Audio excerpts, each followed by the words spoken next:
Kaufman is alive. I look at comic books new and old. Today I'm looking at all the new comic books I picked up at the comic book shop this week. Every Wednesday new comic books come out. I always try and get out there and pick out some of the best ones. Last week I skipped going to the comic book shop. There was only a couple books that came out that I was interested in. One of them we'll start out with here. Now I haven't flipped through any of these yet, so I'm kind of getting to flip through them and check them out for the first time with you, which is always one of my favorite things to do every week. Got X-Men number 10 here. Jed MacKay's the writer. Got Nitho Diaz on the interiors, but this is a cover by Ryan Stegman. Really awesome looking cover here.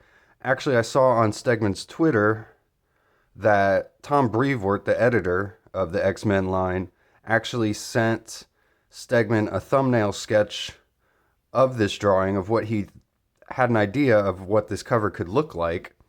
So Stegman drew it up and this is what we get. And honestly, this is an awesome cover. This just a great conceptual cover here. We got Cyclops. You can tell he's, spinning around, blasting all these guys.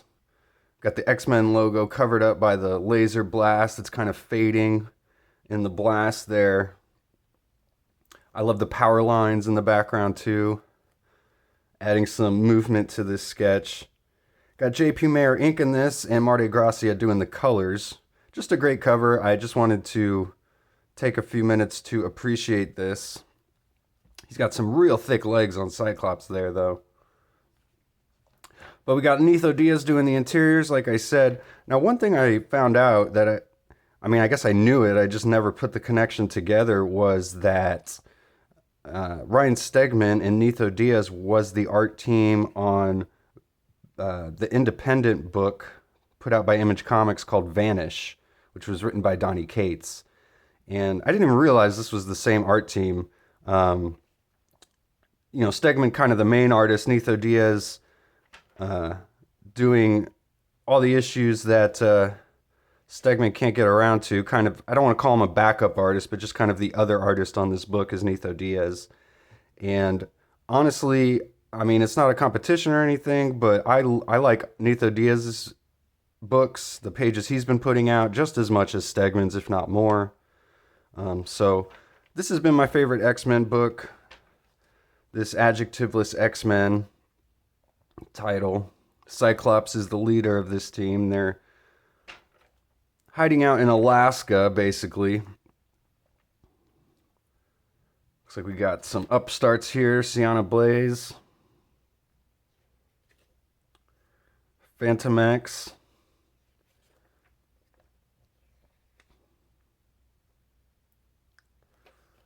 Really cool looking page here. I love that pose on Phantom X. Really awesome looking Sentinel.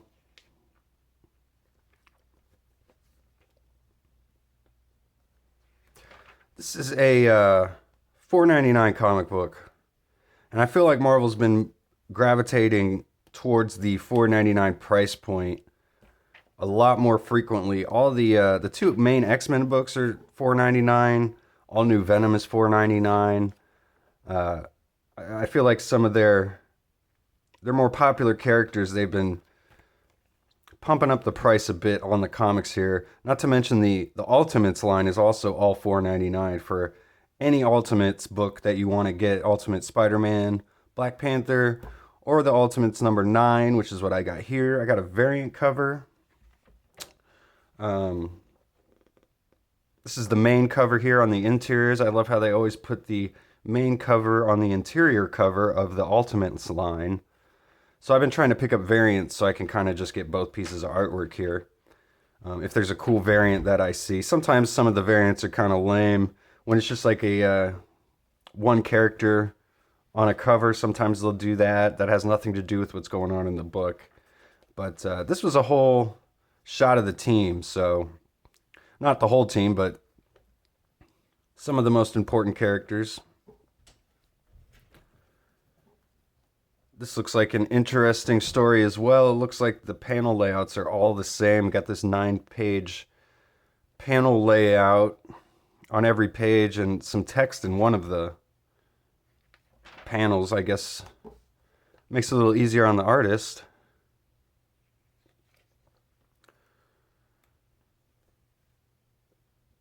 Well, we're getting the story of Luke Cage here. It looks like he's the one we're following. He's in prison here. So we're getting a origin story of this ultimate Luke Cage, it looks like. We got Iron Lad showing up, trying to tell him that he's a superhero in another life. He's got powers he didn't know about, like what he did with Peter Parker and everybody else. So this looks like a bit of a departure from the rest of the series, as we're just getting one story telling Luke Cage here. Kind of ridiculous. He's got all the handcuffs, like 20, 30 handcuffs wrapped around him there. I love this lettering here, though. All power to the people. That's pretty cool looking.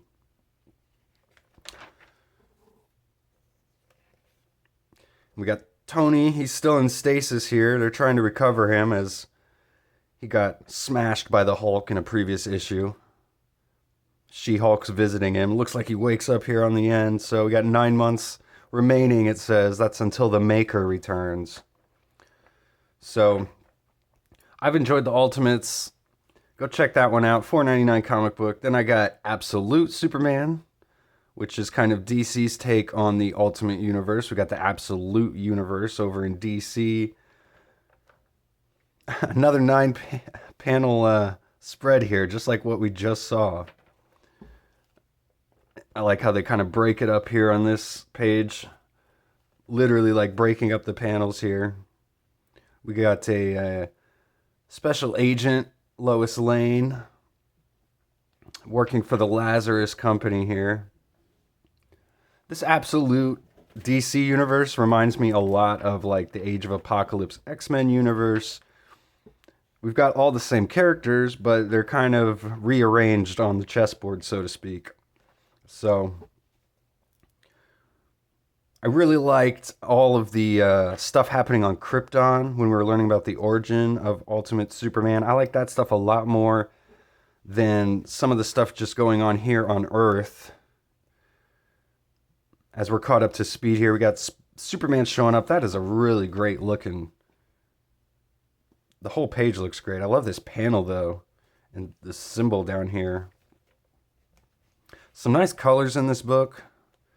Let's see if I can shout out the colors. Do they have it at the end? I can never find where the credits are in DC books, I feel like. Here, they're at the end. Ulysses Areola is the colorist, so doing a great job, I feel like. We got the Omega Men showing up, as you can tell by the symbol on the face mask there. And some Peacemakers. It's a whole squad of Peacemakers. There's not just one.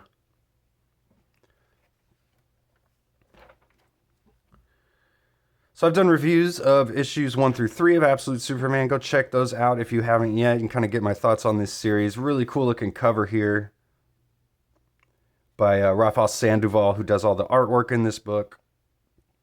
This was the only DC comic book I picked up today, $4.99.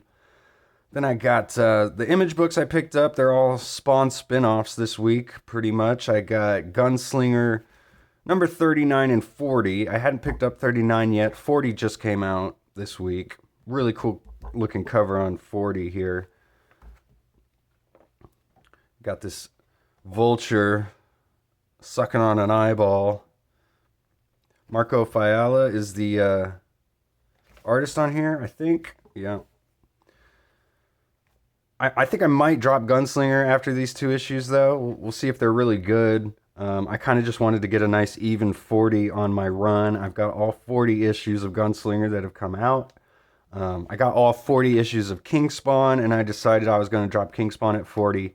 I might do that here unless these 2 issues are really good. I have really enjoyed following the Gunslinger Spawn story. He's a really cool looking character. I like that he's, you know, a different guy than Al Simmons. So we're following a different Spawn here.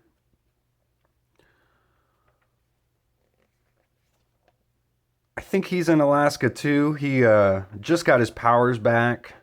Looks like he's fighting a bear, trying to save a dog. Who can't relate to that? So yeah, we got Spawn's got his powers back here. We end this issue with him getting mauled to death, so kind of am interested to see what happens here in 40. Let's find out here. So we got Gunslinger being mauled by this bear. But the dog standing up to the bear.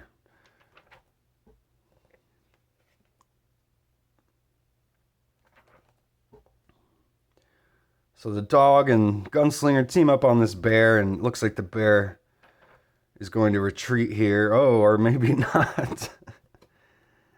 Looks like the angels got a hold of him. The warrior called Godsend. Well, I do like seeing Gunslinger going up some other powerful being here as opposed to just running from the law, which it seems like he's been doing for like the past year in this book. Get some real villains in this book for sure.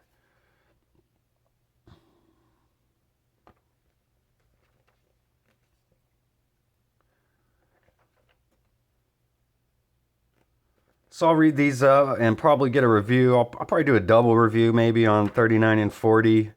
And maybe I'll make my decision in the video whether I'm going to continue Gunslinger or not. Then I got Violator, number 5 of 6. Mark Andreyko has been the writer on this series, and there's been a different artist on every issue so far. It is a 6-issue miniseries. The artwork has been really good in each issue, very unique and stylized in each issue. Different artists doing different things.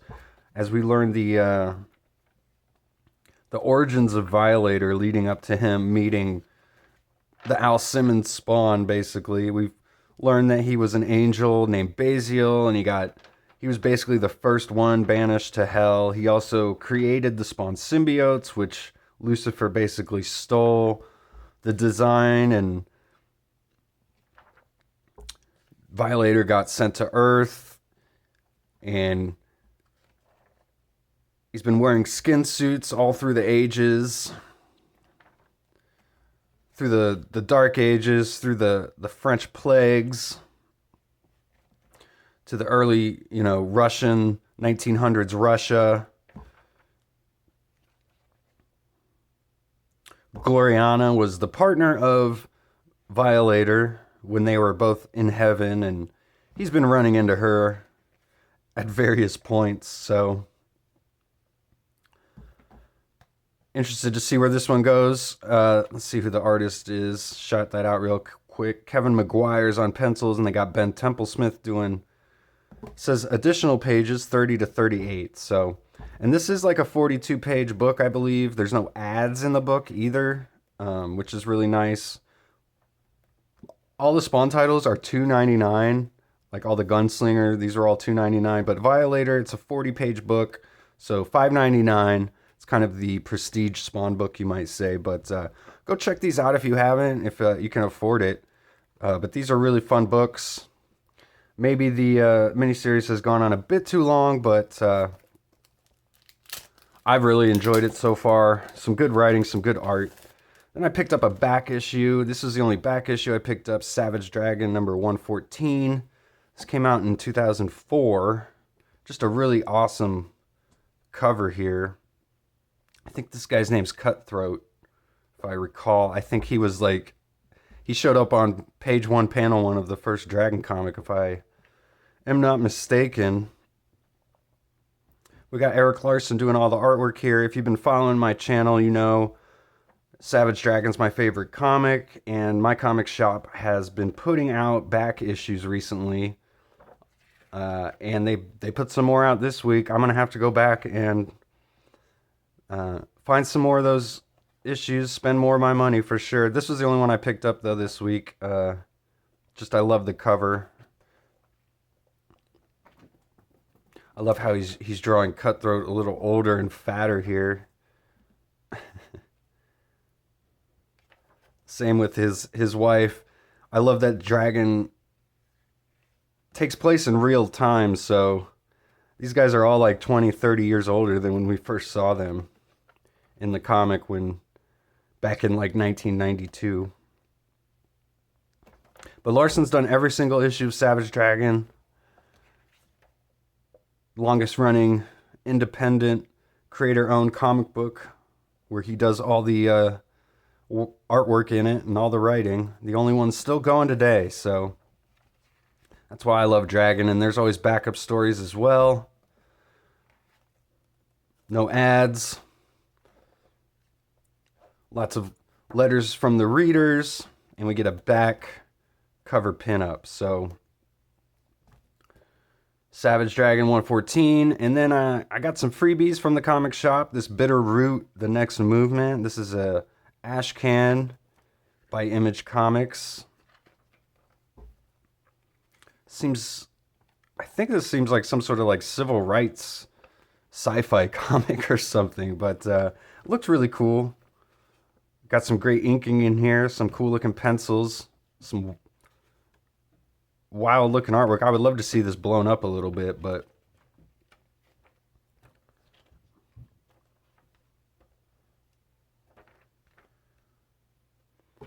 there's a Chip Zdarsky comic news. The Batman writer, done all sorts of stuff. But we get this little flyer that he puts out. Got lots of little interesting things in it. Kind of recommend it if you're interested in some of the ins and outs of the comic book industry. And we got comic shop news as well. Space Quest #1. Space Ghost and Johnny Quest teaming up. That's pretty cool. The comic shop news is kind of like a mini Wizard, if you remember Wizard magazine from back in the day. But it's free if at the comic shop with the purchase. Then I got a couple of preview books. The Marvel preview book. I'll come out with a review of this. I've done videos covering all of these recent Marvel previews. They're always really fun to look at. And the Image one as well. Got Youngblood Deluxe coming out. Youngblood back at Image for the first time in like 20 years. It's pretty cool. Got Medieval Spawn on the cover here. That's all I got for this week, guys. Thanks for watching. Go check out my channel. Please subscribe if you haven't yet. I do post daily comic book reviews, commentary. I got shorts out there. Go check those out too. And I'll see you guys on the next one. Thanks for watching. Go read comics.